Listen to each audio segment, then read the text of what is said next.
তেলের জন্য পাম্পে ভোররাত থেকে লাইনে দাঁড়িয়ে চরম ভোগান্তিতে চালক ও কৃষকরা। গাইবান্ধায় তেল নিতে গিয়ে কথা কাটাকাটির জেরে ছুরির আঘাতে ৩ জন আহত হয়েছেন। গোপালগঞ্জে পাম্পে তেল না পেয়ে অবরোধ করা হয় ঢাকা খুলনা মহাসড়ক। প্রতিনিধিদের তথ্য ভিডিওতে শোভন সিদ্দিকীর রিপোর্ট। I am Ox.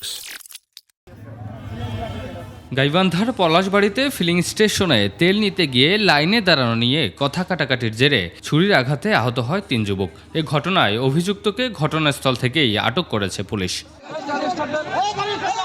গোপালগঞ্জে পাম্পে তেল না পেয়ে ঢাকা খুলনা মহাসড়ক অবরোধ করে মোটরসাইকেলের চালক ও বিভিন্ন গাড়ির মালিকরা।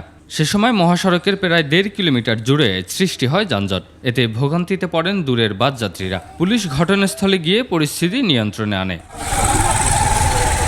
আমাদের এটা কোনো আন্দোলন না দাদা, আমাদের একটা দাবি যে আমরা তেল আছে কেন আমরা তেল পাবো না।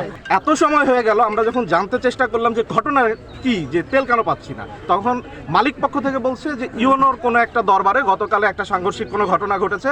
বৃষ্টি হচ্ছিল, বৃষ্টির মধ্যেও আমরা কিন্তু সবাই আসি অপেক্ষা করি যে তেল দিবে, কিন্তু এখন বলতেছি যে তেল দেব না। রাজবাড়ীর পাম্পে জ্বালানি তেলের জন্য পণ্যবাহী ও যাত্রীবাহী যানবাহনের দীর্ঘ লাইন, এতে চরম ভোগান্তিতে ভোক্তারা। একই চিত্র কিশোরগঞ্জেও কয়েকটি ফিলিং স্টেশনে তেল শেষ হয়ে যাওয়ায় যেখানে তেল পাওয়া যাচ্ছে সেখানেই ভিড় করছেন চালকরা। তবে জেলা প্রশাসনের দাবি মজুদ পর্যাপ্ত।